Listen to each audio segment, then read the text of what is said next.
Fala, galera, paz do Senhor Jesus, amém? Você está feliz, está alegre?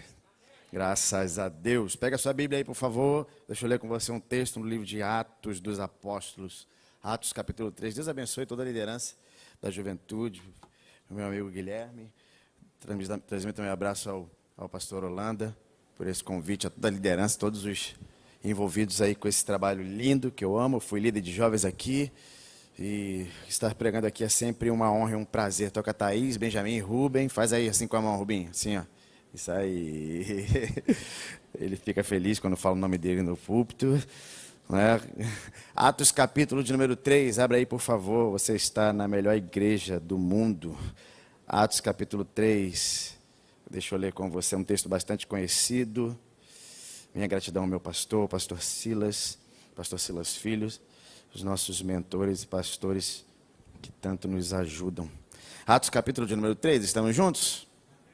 Amém? Cadê meu amigo? Corre não. Atos capítulo 3, diz assim: Pedro e João estavam se dirigindo ao templo para a oração das 3 horas da tarde, a hora nona. Estava sendo levado um homem coxo de nascença que diariamente era colocado na porta chamada Formosa, para pedir esmola aos que entravam. Quando ele viu Pedro e João que iam entrar no templo, pediu que lhe desse uma esmola. Pedro, fitando os olhos, juntamente com João, disse: olhe para nós. E ele olhava atentamente, esperando receber alguma coisa. Pedro, porém, disse: não possuo prata e nem ouro, mas o que eu tenho eu te dou. Em nome de Jesus Cristo, o Nazareno, levanta e anda. E pegando pela mão direita do homem, o ajudou a levantar. Imediatamente, os pés e tornozelos se firmaram. Ele deu um salto e ficou de pé e começou a andar, e entrou com eles no templo, pulando e louvando a Deus. E todo o povo viu o homem andando e louvando a Deus, e reconheceram que era o mesmo que pedia esmolas assentado na porta formosa do templo. E ficaram muito admirados e espantados com o que tinha acontecido. Amém? Você sabe que isso aqui é um texto extremamente conhecido, eu gosto desse texto, eu acredito que muitas pessoas aqui também gostam e já pregaram, e já ouviram, e já falaram, e já leram. Mas algo chamou a minha atenção e explodiu na minha mente, o fato de eles estarem indo para o templo para oração. E isso me fez pensar, porque quem está indo orar é Pedro e João. E eles não são só pessoas comuns. Entenda isso, eles não são pescadores desconhecidos, eles não são homens normais, mas nesse momento, nessa hora em que eles estão indo orar, eles já são conhecidos da cidade. Eles já tinham andado com Jesus, eles já eram apóstolos. Pedro já tinha pregado uma mensagem e 3.000 pessoas se converteram. Então você não está falando de 2 pessoas anônimas, mas 2 pessoas conhecidas, 2 apóstolos de Jesus, 2 homens que carregavam o Espírito Santo de Deus, 2 homens que tinham sido cheios em Atos 2 e agora em Atos 3 eles estão indo orar. Isso me fez pensar que Pedro e João, eles chegaram aonde chegaram porque falavam com Deus. Entende isso aqui? O sucesso de Pedro e João está baseado na sua intimidade com Deus. Pastor, o senhor vai pregar sobre orar? Não, eu vou pregar sobre sobrevivência. Entenda que não é possível que nós vivamos no mundo que nós vivemos e vencer as tentativas do inimigo se você não conhecer a Deus. Alguns jovens me procuram e dizem: pastor, eu quero muito ser avivado e eu quero viver, nós estamos perto de viver um avivamento. Só que você precisa entender que o avivamento acontece quando existem pessoas orando. Algumas pessoas falam sobre o avivamento que aconteceu na cidade, no país de Gales, onde as cadeias ficaram vazias, onde os bares foram fechados, onde os juízes não tinham causas para julgar porque ninguém fazia nada errado, onde 20.000 pessoas se converteram em 3 meses. Você pergunta: pastor, como aconteceu isso? Não foi porque os bispos de Gales, porque as autoridades de Gales estavam orando, mas foi por causa de um jovem chamado Evan Roberts, que foi para o quarto com 3 amigos e disseram: Senhor, bota Gales na minha mão e me usa para mudar esse lugar. Quando você fala em avivamento, você está falando de alguém que está orando: pastor, a gente quer um avivamento, mas não tem ninguém no quarto dizendo para o avivamento vir. Lutero disse que se ele não orasse 2 horas por dia na parte da manhã, naquele dia o inimigo tinha vencido a batalha. Um homem chamado Amy Bonds diz que Elias orou uma oração simples em público, chegou no meio do monte e falou: olha, não vai chover. 3 palavras: não vai chover. E o céu fechou. Mas esse mesmo homem diz que orações em públicas são atendidas quando existem grandes orações em secreto. O Atmani diz que não adianta você ler a Bíblia por 5 horas se você não fala com Deus por 5 minutos. William Seymour, ele botava a cabeça debaixo de um caixote na Rua Azusa e começava a orar. Os relatos dizem que quando ele orava, o teto começava a pegar fogo. E as pessoas ligavam para o bombeiro dizendo: está pegando fogo na Rua Azusa. E quando chegavam lá, não tinha fogo nenhum, porque era o clamor de alguém que estava orando. Jesus disse que há castas de demônios que só saem se for com jejum e oração. Leonardo Ravenhill pregava numa igreja, ele pegou uma placa e colou na porta da igreja e falou: ou essa igreja passa por um avivamento, ou ela passa por um sepultamento. Um homem chamado Joseph Ellen disse que se mudou para um lugar onde tinha muito comércio. Ele começou a orar 4 horas da manhã, porque ele ficou constrangido em ver as pessoas no comércio gritando a partir das 4. Ele dizia: se eles podem gritar para vender alguma coisa para o Deus dele, eu posso ajoelhar às 4 horas da manhã para o meu Deus também.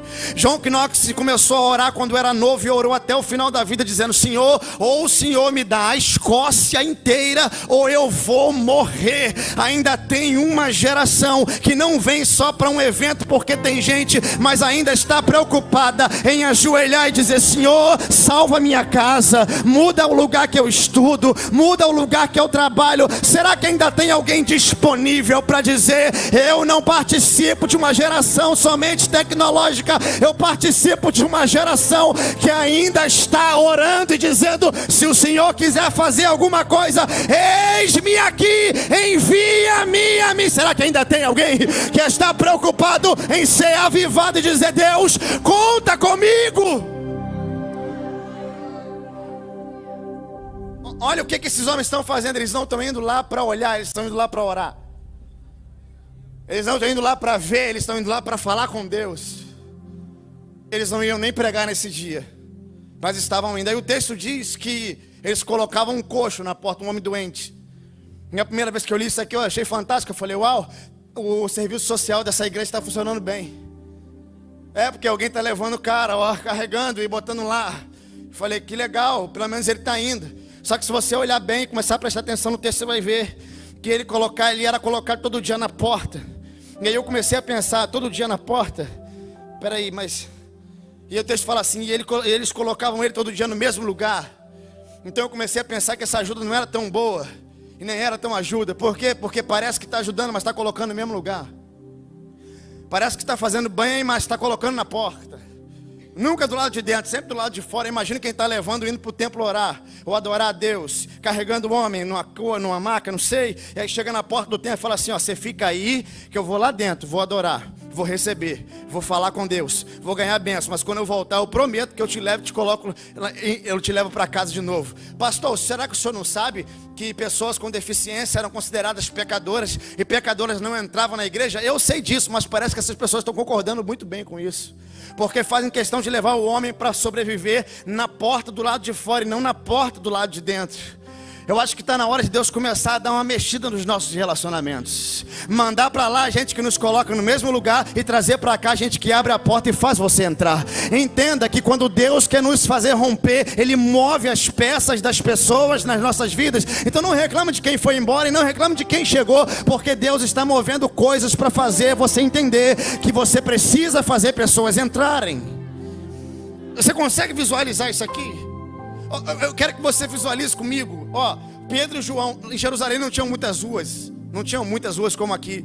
Então a gente está falando de uma rua principal que saía na porta do templo e algumas outras que saíam em outras portas. Então a rua principal, todo mundo entrava por essa rua. Então eu fico imaginando Pedro e João entrando para orar e o coxo, os amigos do coxo indo na mesma rua, fazendo a mesma coisa, indo para o mesmo lugar para botar o coxo na porta e entrar. E do outro lado Pedro e João também indo para o mesmo lugar. Mas só que eu vejo um abismo de diferença entre eles. Qual é, pastor? Eu olho para Pedro e João andando no mesmo caminho que o coxo e os amigos do coxo no mesmo caminho. E qual é a diferença entre eles, pastor? É porque Pedro e João estão cheios. E entenda uma coisa, gente cheia não deixa ninguém na porta e entra. Gente cheia abre a porta e faz entrar. Gente cheia não está preocupada em deixar alguém ir para o templo, mas não está saciada em ver pessoas na porta, mas se preocupam em abrir a porta e fazer pessoas entrar. Entenda que esses homens estão tão cheios que nem no culto ele chegou para fazer milagre. Não tinha culto ainda acontecendo, não tinha ambiente preparado, o ar não estava ligado, não tinha fundo musical, não tinha um clima para fazer aquilo. Mas quando alguém está cheio, ele não está dependente da reunião que acontece, porque fora ou dentro ou em qualquer lugar que ele anda, os milagres seguem aquele. Eu estou sentindo uma presença poderosa aqui. Eu preciso liberar uma palavra profética para esse lugar. Eu acredito que Deus vai levantar na DEVEC uma geração de jovens lotados da presença de Deus, que não precisam estar no templo para realizar alguma coisa, mas por onde andarem, a presença vai andar. Será que tem alguém para receber essa palavra profética? Ainda tem uma geração que almeja estar com Deus e ser cheio. Ainda tem? Então veja, eles estão cheios e estão indo para aquele lugar, para aquela direção. E aí quando ele chega na porta, eles vão entrar, o coxo está lá. Aí ele olha para Pedro e João e fala assim: você pode me dar uma esmola? Você me dá um dinheiro? E a resposta é extraordinária. Eles falam: nós não temos isso. Veja isso aqui, irmão. Eles não têm dinheiro. Eu quando eu era jovem, eu não tinha dinheiro para nada. Eu não sei se você é assim, mas eu era um jovem absolutamente duro. Alguém falou assim: é comigo. Eu vi ele no meio, ele falar: é comigo. Essa palavra. Pedro e João não tem. Eles não têm roupa nova todo mês. Eles andam a pé. Não tinha Uber. Só se for Uber carroça, mas não sei se tinha. Eles não tinham, eles não têm uma roupa nova. Eles não têm um tênis top. Eles não têm dinheiro. E isso aqui é interessante, porque eu imagino Pedro falando para eles assim: ó, mas eu já tive, tá? Porque eu tinha barcos. Na verdade eu tinha uma cooperativa de barcos. Meu pai tem barco até hoje. Meus irmãos trabalhavam, nós tínhamos funcionários que trabalhavam. A gente era empresário, a gente tinha dinheiro. Só que um dia, na beira da praia, Jesus chegou e virou para mim e falou assim: vou te transformar em outro tipo de pescador. Aí eu perdi o barco, perdi os amigos, perdi as redes, perdi o dinheiro. Porque naquela época eu tinha muito dinheiro, mas andava vazio. Só que agora eu não tenho ouro nem prata, mas eu carrego uma coisa: o Espírito Santo. Eu estou sentindo a presença dele.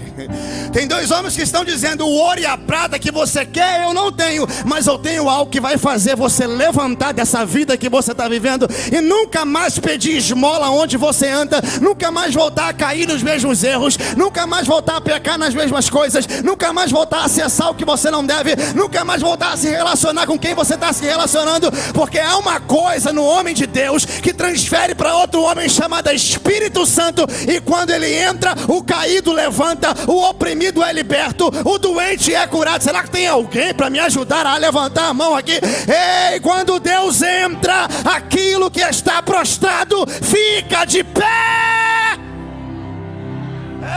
Ei. Ele diz: eu não tenho isso, mas o que eu tenho eu te dou. Escute aqui, esse grupo de pessoas que está aqui carrega algo que pode levantar uma geração. Você consegue entender isso? Pastor, o povo foi cativo na Babilônia na Bíblia quantas vezes? 2 vezes, uma no Egito e uma na Babilônia. Quando saíram do Egito, eles saíram 4 milhões de pessoas. Mas quando voltaram da Babilônia, não voltaram mais de 15 mil.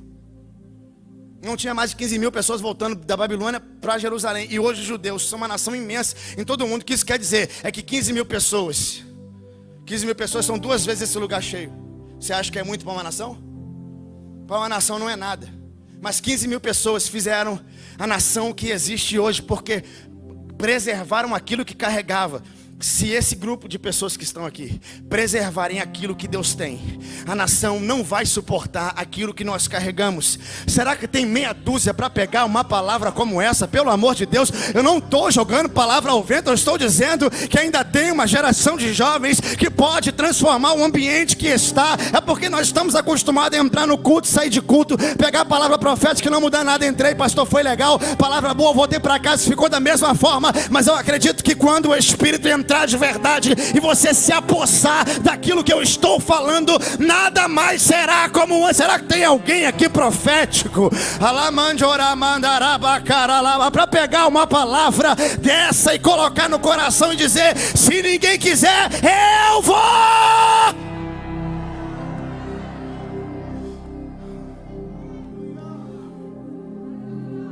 Veja que ele pede dinheiro. Pedro fala assim: não tenho. Então a primeira palavra que esse homem recebe é um não.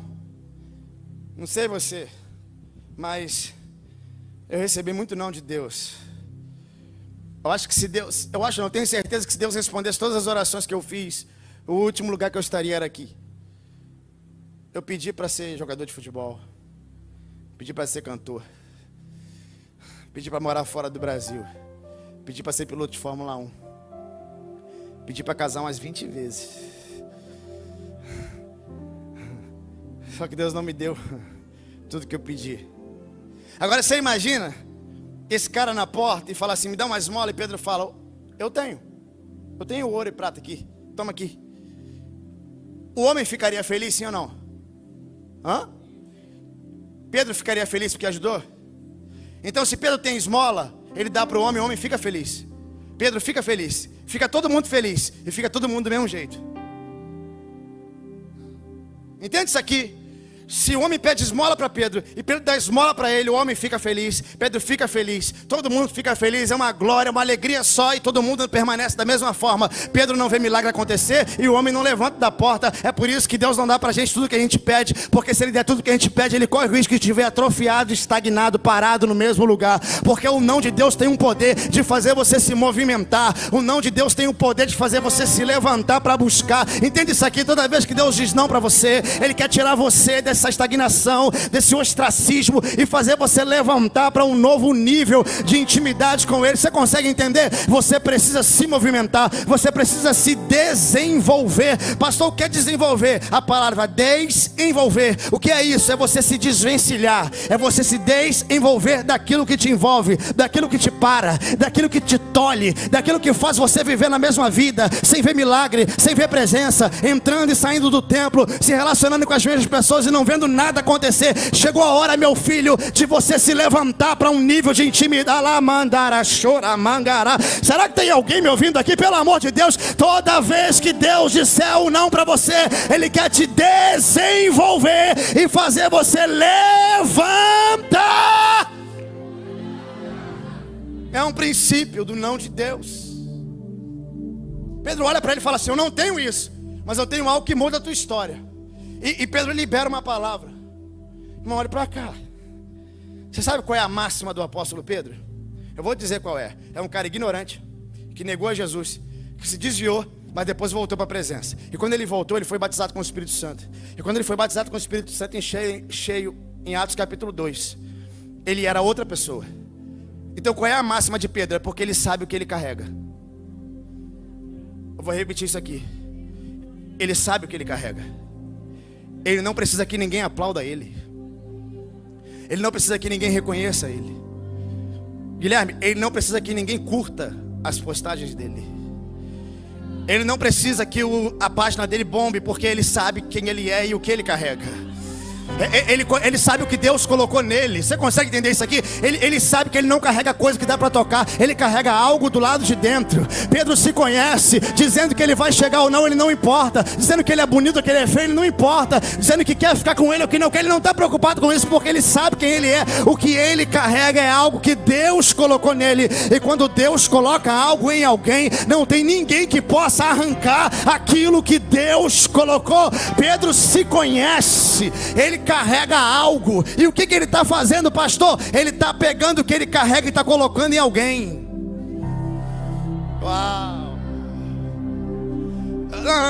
eu vou dizer de novo, ele está pegando o que ele tem e está colocando em alguém. O que ele tem, pastor? O que ele ganhou em Atos 2 e está colocando em alguém em Atos 3. Ele foi cheio no 2 e está enchendo no 3. Ele foi vivo no 2 e está dando vida no 3. Aí eu entendo porque algumas pessoas são cheias e outras são vazias. Por quê, pastor? Porque Deus não vai te encher para você ser famoso. Deus não vai te encher para você ser conhecido, para você bombar na internet, para todo mundo querer ficar perto de você. No dia que Deus te encher, é para você dar uma olhada para o lado, porque vai ter alguém vazio, precisando ser cheio. Deus não te enche para você, Deus te enche para você encher alguém. Pastor, eu tenho talento, é para alguém. Pastor, eu tenho dinheiro, abençoa alguém. Pastor, eu tenho dom, dá para alguém. Pastor, como é que eu faço para ter a consciência que Pedro tem? Eu vou dizer como é que você faz. Você precisa reconhecer que você é o vaso e não a fonte. Pastor, qual é a diferença? É porque a fonte ela é sustentável. A fonte ela não precisa de ninguém. A fonte é fonte. Faltou luz, tem fonte. Faltou dinheiro, tem fonte. Tem problema financeiro, tem fonte. Ficou doente, a fonte ela jorra por ela mesma. Sempre jorrou e sempre vai jorrar. Ela é fonte. E o vaso, por maior que seja, vasão, gigante, bonito, grande, se não for cheio pela fonte, ele é vaso grande, mas é vaso vazio. Então qual é a consciência que Pedro tem? Ele sabe que ele não é fonte, ele sabe que ele é vaso. Ele sabe que ele está ligado, ele sabe que ele é depósito. Ele sabe quem ele é. Eu conto uma história aqui, que um dia eu fui pregar numa igreja nossa, lá em cima, na comunidade Culto Jovem. O líder de jovens na época me recebeu e falou assim: pastor Miguel Ângelo, tudo bem? Falei, tudo. Ele, vaso da prateleira de cima. E ele falou para mim. Aí como eu sou eu tenho uma mente muito, muito fértil, extremamente viajada, né? Quando ele falou assim, vaso da prateleira de cima, eu imaginei uma prateleira, um monte de vaso em cima. E eu fiquei olhando, ele falando comigo, eu já não ouvia mais nada, irmão. Ele falando aqui, vaso, prateleira. Aí daqui a pouco eu voltei pro mundo e falei assim, não, sou isso daí não. Ele falou, não pastor, eu estou falando que isso é top, que é legal, é lá em cima, vaso. Aí eu falei assim, não sou isso daí não. Ele falou, por quê? Eu falei assim, porque vaso da prateleira de cima ninguém usa. E fica lá em cima. Tu passa por ele e fala assim, um dia eu vou te limpar. Mas tu não limpa, tu vai embora. Aí quando eu falei isso para ele, ele falou, tá bom pastor, então o senhor vai ser vaso da prateleira de baixo. Eu falei assim, também não quero. Ele falou, por quê? Porque vaso da prateleira de baixo as pessoas chutam, pisam. E ele fica esquecido lá.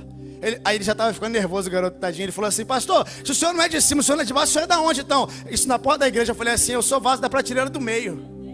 Aí ele falou assim, como é que é isso, pastor, vaso da prateleira do meio? Porque no meio todo mundo é igual e Deus usa da hora que quer, do jeito que quer. Aqui não tem quem canta muito e quem canta pouco. Aqui não tem quem arrebenta e quem não arrebenta. Aqui não tem quem prega demais e quem prega de menos. Todo mundo aqui é vaso que está ligado à fonte. E a hora que a fonte quer encher, tem algum vaso aqui para manifestar hoje a sua adoração. Deus enche quem Ele quer, vaso.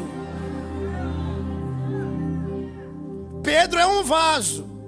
E qual é a consciência que ele tem que ele é vaso? É muito simples. É porque ele não diz, levanta em nome de Pedro. Ele não diz, levanta em nome de João. Ele não fala, levanta em nome do discípulo amado que está escrevendo a carta. Ele não diz isso. Ele diz, levanta em nome da fonte. Porque vaso não levanta, mas fonte levanta. Você não tem poder, mas aquilo que você carrega tem. Oh meu Deus, será que tem alguém me ouvindo aqui nessa noite? Não é o que você é o que você carrega. É o que Deus colocou em nós, que faz você ser quem você é. Tenha consciência, no dia que você entender que não é você, é Deus, você vai fluir em adoração na presença dEle. Deixa eu te falar, é o princípio da jumentinha. Jumentinha, pastor? Jesus quando quis entrar em Jerusalém na entrada triunfal, no domingo de Ramos, ele disse, pega lá uma jumenta. Você vai encontrar uma jumenta, pode tirar do lugar e falar para o dono que eu vou sentar e vou usar. Aí vem o homem, os discípulos com uma jumentinha. Jesus senta na jumenta e entra em Jerusalém. Agora tire um pouco o olho da jumenta, de Jesus, e olha um pouco para a jumenta. Aquela jumenta tirou onda ou não tirou, irmão? Eu fico imaginando a jumenta, né? Deve ter estufado o peito. A cidade parou. Todo mundo aplaudindo, gritando, Hosana, Hosana, e a jumenta dizendo, uau, que honra, nunca entrei aqui assim. A cidade inteira parou, imagina a jumenta falando, minha mãe tinha que me ver aqui. Eu acho que eu sou a jumenta mais famosa da história. Eu estou entrando e ela entra e todo mundo aplaude, só que escute. Depois que Jesus desceu de cima da jumenta, ninguém nunca mais falou nela na Bíblia. Por quê? Porque ela só apareceu porque o Senhor usou, porque o Senhor montou, porque o Senhor entrou com ela. Porque quando ele saiu para cumprir o propósito, a jumenta não existia mais, ela não era mais importante. Entenda, nós somos o que somos porque Ele está com a mão sobre a nossa vida. Enquanto houver propósito para te usar, Deus vai te usar para isso. Será que tem alguém entendendo isso aqui? Deus quer usar você para mudar pessoas, mas você precisa entender, a dependência vem da fonte e não do vaso. Então veja que ele olha para o homem e diz assim: olha, não tenho prata nem ouro, mas o que eu tenho eu te dou. Em nome de Jesus o Nazareno, você vai levantar. Aí o texto fala assim, ó, não sei se você viu aqui, mas o texto diz assim: e ele, estendendo a mão, levantou ele. Porque não adianta ficar liberando palavra profética se você nunca estendeu a mão para levantar ninguém. Não é? Porque palavras proféticas não mudam vidas se não tiver alguém para estender a mão em cima da palavra. Eu sei que hoje começa a inscrição para voluntários. Estenda a mão para alguém. Faça a sua inscrição lá. Trabalhe dentro do contexto. Porque tem mãos estendidas que pregam mais do que vigília. Tem mãos estendidas que pregam mais do que seminários. Tem pessoas que você vai visitar. Eu vou visitar alguns jovens de vez em quando. Eu chego lá para visitar. Ele me dá aula de Bíblia e não quer voltar para a igreja. Por quê? Porque ele não está precisando de sermão, ele está precisando de mão estendida. Tem abraços que pregam mais do que grandes mensagens em púlpitos lotados. Tem pessoas que não estão precisando apenas de uma palavra profética, mas de uma mão que pegue na mão dela e diga: eu vou te levantar e você vai ficar de pé junto comigo. Será que tem alguém entendendo isso aqui? Que palavras proféticas com mão estendida causa uma revolução em quem ouve e quem recebe.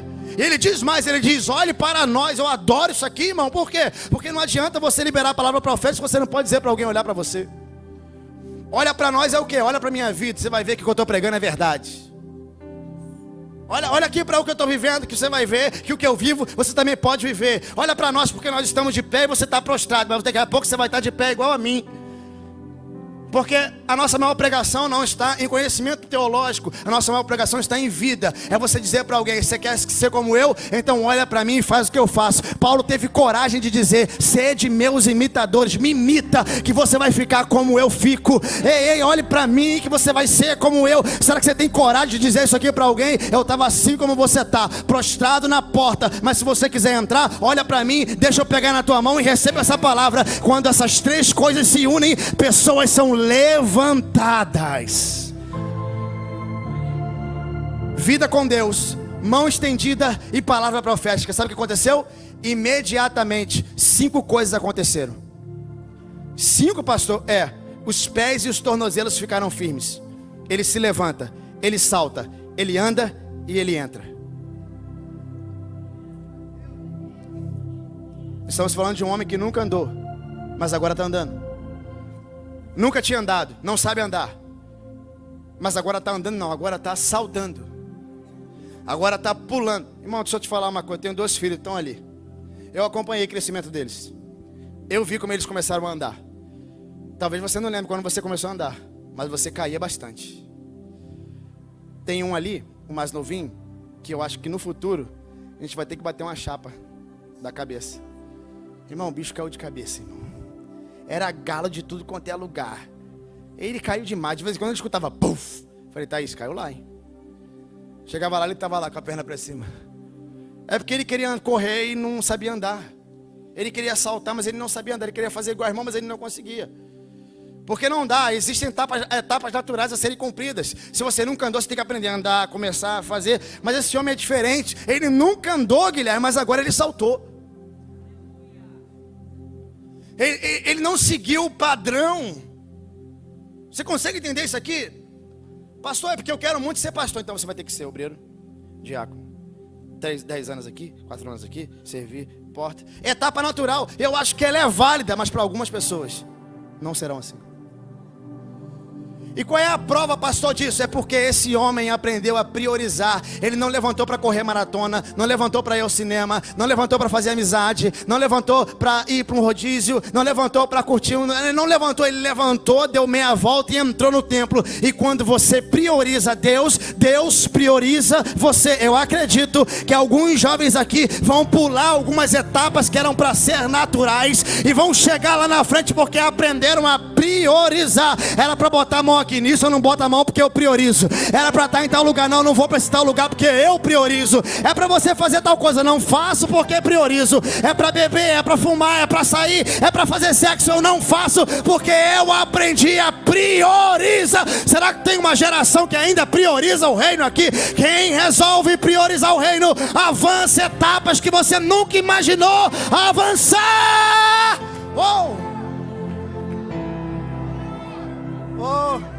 Ô irmão, olhe para mim, por favor. Eu me converti com 21 anos de idade. Não tem pastor lá em casa não. Não tem histórico de crente, eu nunca tinha entrado numa igreja evangélica. Eu nunca tinha ido num culto na minha vida, eu achava tudo engraçado. Eu via perto da minha casa o cara com uma... Dona Tela, o cara com uma roupa até aqui, num calor, uma calça social capinando. Eu falava assim, que maluco. Como é que ele faz isso? Eu achava engraçado, eu ficava rindo do crente. Eu falava assim, Deus não quer isso pra ninguém. Eu ficava achando engraçado, mas quando eu entrei naquela igreja pequenininha com 30 membros, começaram a cantar uma música, um louvor, aquilo me invadiu, mudou a minha vida. E depois daquele dia eu aprendi a priorizar. E quando eu nem esperava, eu era diácono. Quando eu nem esperava, eu era pregador. De repente eu estava com palavra na minha mente, eu ganhava a Bíblia, me levavam para a igreja. E até para ser consagrado a pastor, eu só descobri quando eu estava sentado naquela cadeira e o pastor falou assim, Miguel, levanta, vou consagrar você a pastor. Eu falei, eu? Tem certeza? Ele falou, é você mesmo, porque quando você prioriza o reino prioriza você. Será que tem alguém recebendo essa palavra aqui? Será que tem alguém que ainda queima para estar no altar pregando? Será que tem alguém que ainda queima para ver milagres, para liberar palavras proféticas, para viver o sobrenatural, hein? Prioriza o reino. Você tem que priorizar. E tem que ter coragem. Coragem para quê? Para andar onde ninguém anda. Coragem para ver a porta aberta e falar, quer saber? Nunca andei, mas vou dar o passo. Porque o que os discípulos fizeram? Colocaram ele de pé, mas ninguém empurrou ele. Ele poderia ter ficado de pé e parado ali mesmo. Ficou de pé, encosta na parede lá, ó. Levantei. Porque tem gente que cura os outros assim, né? Tá curado. Não anda não, senão tu cai, hein? E o cara fica lá, ó, paradão. Ele não, parado. E pé. Quando viu a porta, resolveu andar. Tem que ter coragem para andar onde você nunca andou e entrar onde nunca entrou. Eu lembro quando eu me converti, fiquei impactado. Comprei um terno, uma gravata, uma calça azul. O blazer vinha aqui, ó. O defunto era maior. E aí eu acordei no domingo de manhã, peguei gel, pintei meu cabelo de lado, colei assim, ó. Cabelo dividi, coloquei meu terno, meu tênis da Di Santini, meu sapato da Di Santini, minha gravata desse tamanho, ajeitei, saí de casa. Quando eu saí, foi o diabo aquilo. Eu vou te dizer porque meus amigos todos estavam na esquina. Eles não poderiam estar ali aquela hora, irmão. Aquilo ali foi Satanás. Quando eu saí, que eu botei o pé, vamos embora lá, a Bíblia gigante que eu tinha ganhado, botei debaixo do braço. Quando eu saí, os caras olharam e falaram assim, o que é aquilo ali? Irmão, foi impactante. Eu saí, passei por eles. Pai do Senhor. Irmão, você tá maluco? Vai fazer exame de fé, você tá maluco? Tá todo arrumado. Eu falei assim, ó, qual é a peça de teatro? Onde que é a sala dos monstros e tal? Eu falei, cara, aqui agora eu sou crente. E eles falaram assim, não é possível, você não, cara, você não, que desperdício e tal. Eu falei, agora eu sou crente e ó, me respeita. E eu quis ser ousado, sabe? E eu falei assim, porque todo mundo de vocês vão estar lá comigo um dia. E eles, rindo. Aí teve um que falou assim, deixa ele. Vai, deixa ele embora, o cara é maneiro. Não dou 3 meses para ele. Eu ouvi. Irmão, pensa numa palavra terrível. Porque ao invés de eu ficar chateado, eu falei assim, eu vou mais. Sabe quando você é desafiado e você fala, quer saber? Nada vai me parar. Aí naquele dia eu comecei a andar. Em pouco tempo eu estava pulando. Depois eu estava saltando. E depois eu estava entrando. Eu não parei mais de andar, de correr, de saltar e de entrar. E esses amigos que falaram aquilo, aqueles que não morreram, são aqueles que me ligam e falam assim: cara, se você puder orar por mim, batiza meu filho, me casa com fulano. Sabe por quê? Porque eu preciso ver Deus operando na minha vida como faz na tua. Você precisa entender que aqueles que não acreditam vão te dar coragem para você acreditar. Eu tenho uma palavra profética para uma pessoa que entrou por aquelas portas ali. Eu não sei quem é, mas Deus tem algo poderoso para fazer na sua vida e fez você chegar hoje até aqui, e hoje você vai entrar na presença dele e nunca mais vai sair. Ei! Cadê o louvor? Não me abandona não. Aí veja, ele entra e ele salta do lado de Pedro e João. Eu acho isso aqui extraordinário, porque eles tiveram coragem de entrar num ambiente. Irmão, não sei se ainda existe essa profissão. Eu fui office boy. Aqui tem isso ainda. Eu tô envelhecendo, meu amor. Já era. Você tá rindo de quê? Eu fui office boy, Guilherme. O que o office boy faz? Pega coisas na empresa. E o louvor não me deu ideia, não. Tá disciplinado. O office boy leva documento para pagar no banco. E eu fui, né? Meu primeiro dia de office boy, fui lá pagar. E aí um amigo falou para mim, ó, tinha eu e um amigo começando, no mesmo dia. E os caras falaram assim, ó, cuidado, o banco fecha 4 horas. Aí aquilo ficou na minha cabeça, na cabeça do meu amigo. Eu cheguei no banco às 4 horas, paguei e saí, mas o meu amigo ficou atrasado. E olha ele contando para mim, foi fantástico. Ele falou assim, Miguel, eu cheguei no banco, faltava 15 minutos para fechar o banco, 15 minutos. Eu saí correndo pelo centro da cidade. E eu entrei dentro do banco. Quando eu entrei, eu agarrei no segurança do banco e falei assim, moço, pelo amor de Deus. Isso ele dentro do banco já. Me ajuda. E ele falou assim, o que foi, meu filho? Está acontecendo alguma coisa? Ele falou, tá, eu tenho esse bolo de conta para pagar. E o banco vai fechar em 15 minutos.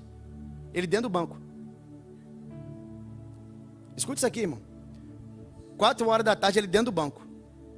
E ele agarrado com segurança dentro do banco e falando assim, esse aqui que tem cara de segurança brava. O bigode intimida, né, mano?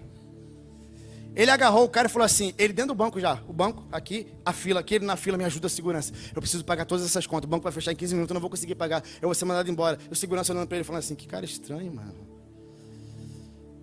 Aí o segurança disse uma coisa pro garoto. Ele falou assim, e ele me contou. Fica tranquilo. Você já entrou no banco. E ninguém vai tirar você daqui. Tudo que você tiver que fazer aqui, você vai realizar. Por quê? Porque você conseguiu entrar. Quando ele me disse isso, eu esqueci a história engraçada e Deus começou a falar comigo. Entendeu, Miguel? Tem lugares que só basta você botar o pé. E deixa que o resto eu faço. Eu sei de uma coisa, você conseguiu cruzar aquelas portas. O inimigo tentou, mas não te parou. Os teus amigos tentaram, mas não te pararam. O computador tentou, o celular tentou, pessoas tentaram, até a chuva veio, mas você conseguiu passar por aquelas portas. Você entrou num ambiente onde Deus se manifesta. E eu tenho uma palavra profética aqui para a tua vida. Você está num ambiente onde Deus se manifesta. Será que tem alguém para me ouvir aqui nessa noite?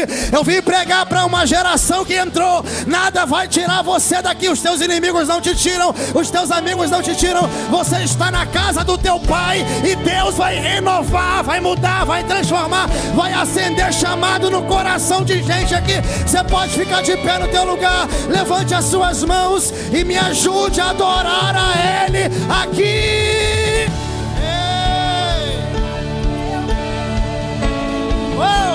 Diga. Não me dá descanso, eu não tenho descanso.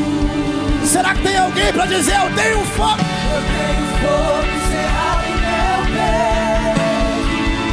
Isso. E não me dá descanso, eu não tenho descanso. Diga. Deixa queimar. Onde estão aqueles que entraram? Onde estão aqueles que estão do lado de dentro? O seu lugar não é na porta, o seu lugar é dentro.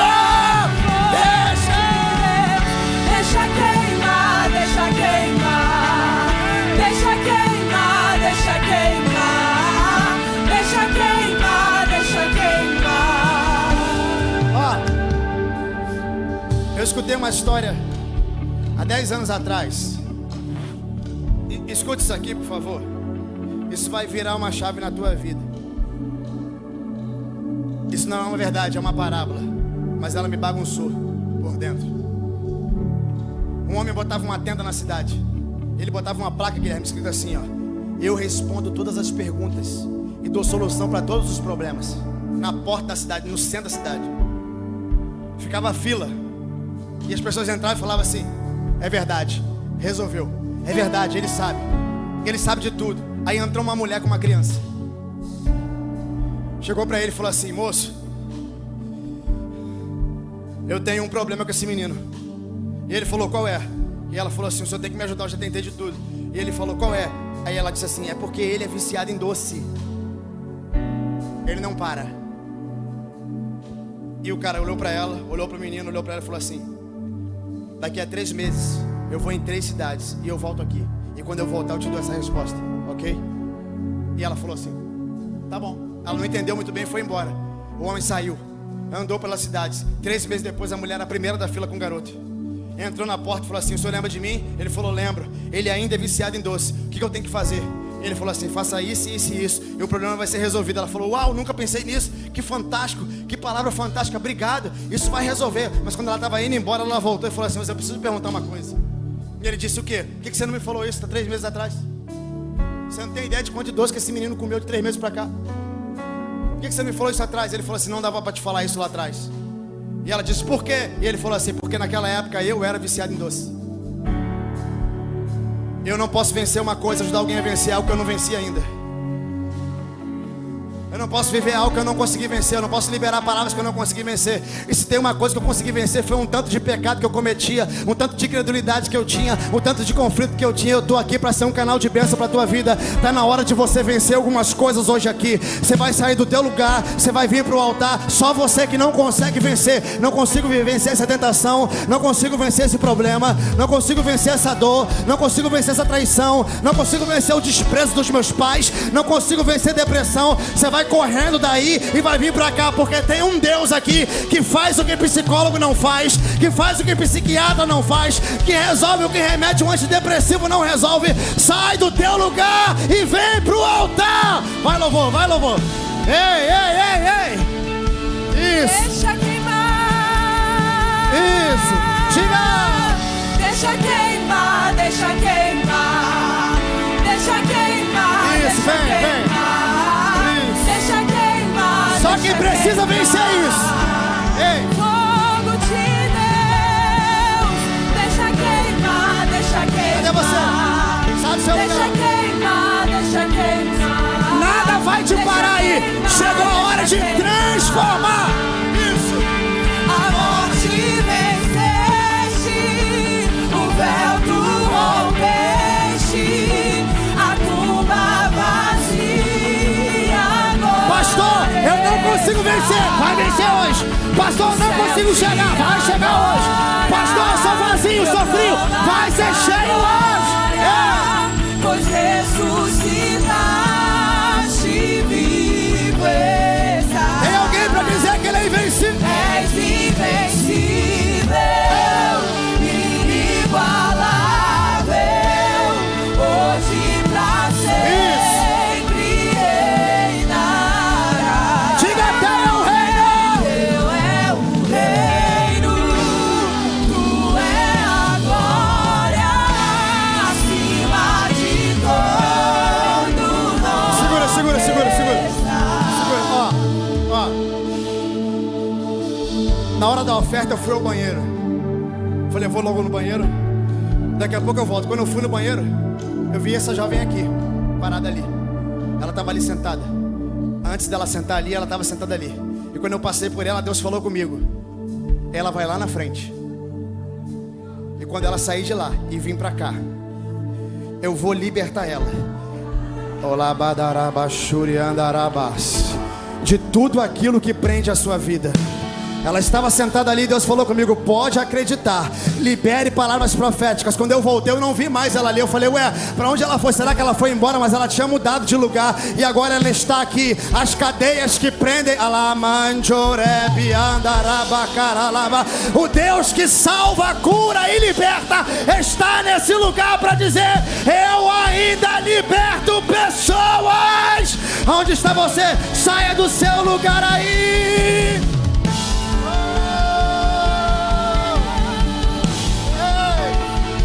Isso, venha, sai daí, venha. Tem mais alguém pra gente orar? Deve estar faltando umas 25 pessoas. Eu espero você vir. Isso. Pastor, eu não consigo. Eu digo que eu não vou fazer, eu faço. Eu digo que eu não vou errar, eu erro. Eu estou como Paulo, o bem que eu quero fazer eu não consigo, mas o mal que eu quero esse eu faço. Quem vai me livrar do corpo dessa morte? Deus vai te livrar disso. Você entrou num ambiente profético onde o Espírito vai saciar aquilo que a carne quer. Quer saber de uma coisa, Guilherme? Eu já preguei em cultos aqui lotados de jovens, e o fato dos lados não estarem cheios, isso não mexe comigo, porque eu não meço pessoas. Eu entrego tudo que eu tenho para 2 ou para 2.000. Mas eu sei de uma coisa: há um tempo que Deus requer santidade, e essa santidade vai ser colocada, essa palavra vai ser liberada aqui hoje. E eu acredito numa geração de jovens santos, porque jovens santos produzem jovens santos. E aonde tem santidade, o pecado não entra. Quando pecadores entrarem por aquelas portas, precisarão sair santos e curados e arrependidos, porque esse lugar é casa de Deus. Tem mais alguém? Tem mais alguém pra gente orar? Tem mais alguém? Uma coisa. Cadê você? Vem. Tem mais alguém pra gente orar? Deixa eu ficar. Orar, chorar, mandar abaixo. Todos os dias. Pastor, porque eu quero ser batizado com o Espírito Santo. E qual o problema? Seja. Isso, fale, abra sua boca. Isso. Dá lugar, meu filho, dá lugar. Olha aqui, ó. Isso é renovo de Deus. Isso. Oh, uma coisa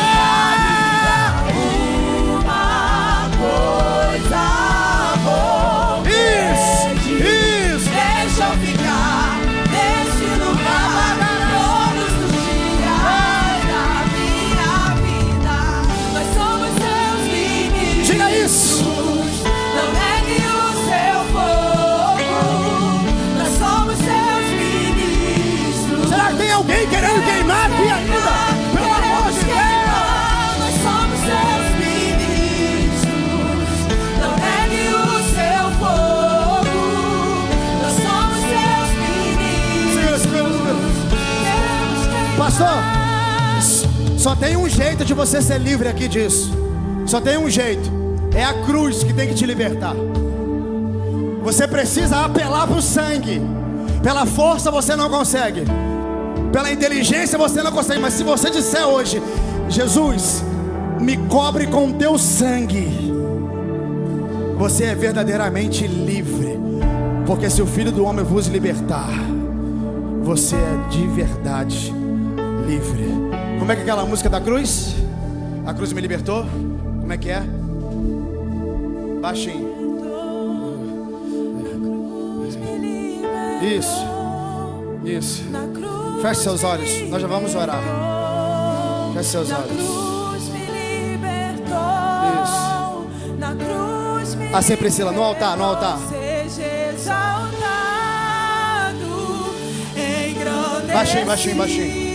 Baixinho. Seu nome é santo. Poderoso. Se tiver mais alguém, dá tempo ainda. Venha pra cá.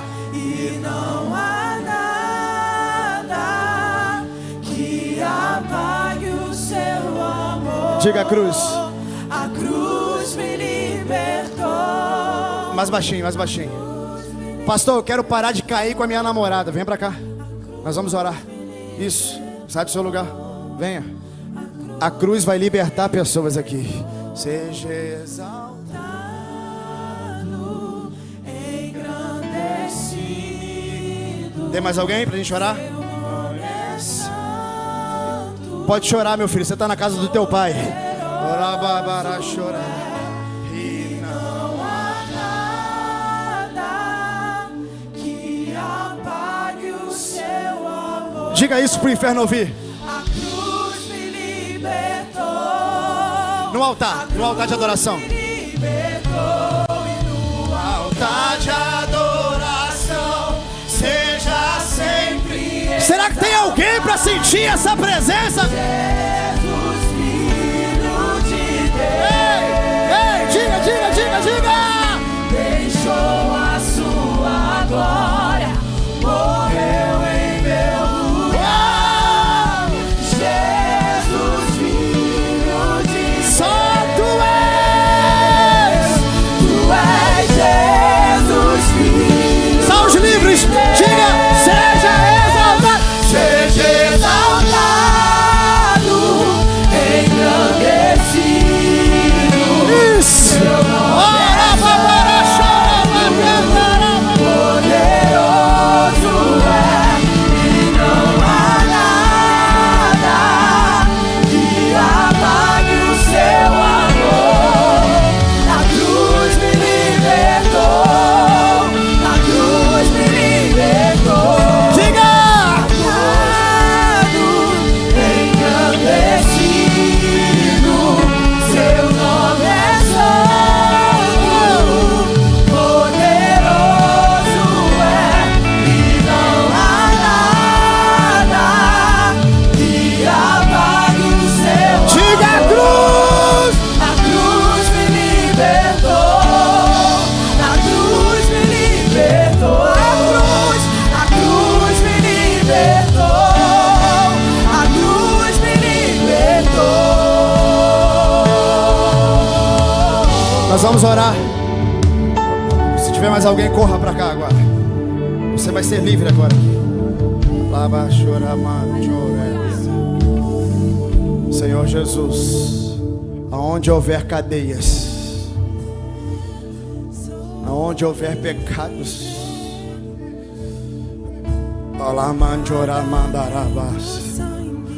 desce com teu sangue aqui. Nós fazemos menção da cruz do Calvário.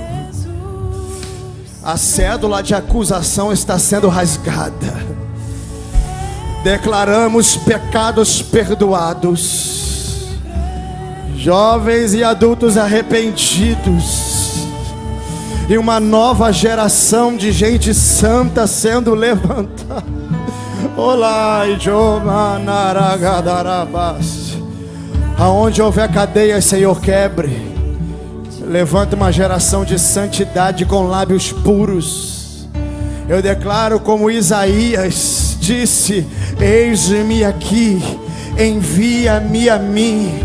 Que a brasa do altar toque em cada boca que está aqui e purifique essa geração, para que eles sejam boca de Deus nessa terra.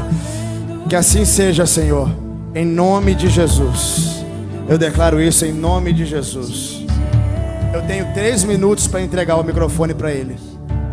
Se tiver alguém aqui à frente ou aí atrás que queira, ou melhor, que precise aceitar Jesus, faça assim com a sua mão. Cadê você que precisa aceitar Jesus aqui, que está aqui aceitando Jesus ou aí atrás? Tem alguém? Fora os crentes que estão aqui, tem alguém para voltar para Jesus? Voltar ou aceitar Ele? Cadê? Faz assim com a sua mão. Cadê você que está aceitando Jesus aqui? Não tem ninguém? Tem certeza? Tem ela? Oh, que maravilha. Senhor Jesus, Ele não erra. Isso. Fica aqui, ó. Por favor, traga ela para cá. Tem mais alguém além dela que precisa voltar para Jesus ou aceitar Ele? Aonde está você? Tem mais alguém? Tem mais um jovem aqui?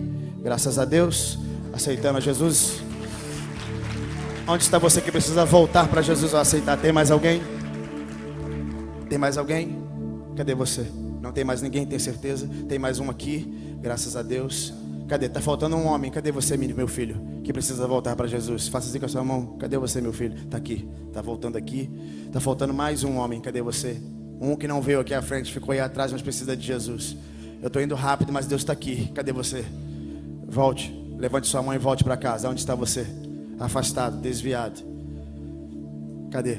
Quantos livramentos Deus não te deu? Era para você estar morto. Volte para casa. Volte agora para Jesus. Onde está você? Tem mais alguém além deles 4 aqui para fazer isso? Eu não tenho mais tempo para insistir. Cadê você? Volte. Volte para Jesus aqui. Nós vamos orar por você. Nós vamos orar por você. Você que está aqui não precisa ir embora. É só você estender a mão para eles que nós já vamos orar. Deixa só esse jovem vir. Onde está você? Cadê você, meu filho? Cadê? Dá para você vir? Sim ou não? Deus tem uma obra na sua vida. Deus tem algo lindo para fazer com você. Eu me lembro quando eu estava nessa situação. Eu pensava, não é comigo não. Eu não vou não. Foram 5 cultos para Deus invadir a minha vida e nunca mais me largar. Você acha que vive bem? Depois que você voltar para casa, você vai viver os melhores anos da sua vida. Porque quando Deus entra na vida de alguém, Ele muda você de dentro para fora. Nunca mais você vai ser o mesmo. Se você não tem força para largar alguma coisa, na presença dEle você larga. Tem mais alguém além deles? Cadê você? Onde está você? Tem mais alguém? Não força a barra com Ele não. Ele vem se Ele quiser. Deixa Ele. Ele precisa querer. Ele precisa querer. Não por emoção, ninguém quer fazer nada por emoção aqui. Porque você veio por emoção, amanhã você está caindo de novo. Venha porque você sabe, Deus está aqui, está falando comigo. Se não for assim, não precisa vir. Não precisa nem trazer Ele. Mas se for por sua vontade, saia correndo daí. Eu sei como é que é isso. O coração acelera, dá medo da sua. Mas se você precisar fazer isso agora, saia do seu lugar. Tem mais alguém? Não tem mais ninguém? Tem certeza? Tem certeza? Eu quero pedir para vocês que já são crentes, que virem-se para eles aqui, para a gente orar. Ponte a mão para eles aqui, para a gente orar. É esse jovem, é essa menina, é mais um ali que está ali, mais um jovem aqui. Isso, vamos orar por eles. Enquanto nós estivermos orando, meu filho, você pode sair daí e vir correndo, tá? Dá tempo, sempre dá tempo, ainda dá tempo. Senhor Jesus, aqui estão os teus filhos. Escreva o nome deles no livro da vida. Receba eles no teu reino. Eles entraram aqui com o destino do inferno, mas estão saindo com o destino do céu. Que a tua boa mão esteja sobre eles até o fim da sua trajetória nessa terra. E quando o céu abrir e a trombeta tocar, eles ouçam a tua doce voz dizendo: vinde a mim, bendito de meu Pai, adentrai-vos para o reino que eu vos preparei.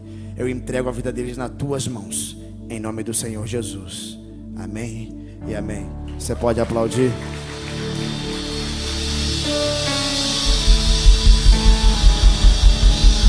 Hein, Thaís? Thaís, dá um abraço nela aqui, Thaís. Nessa jovem aqui, ó. Deixa os meninos aí. Isso, dá um abraço nela, libera uma palavra profética. Começou um novo tempo.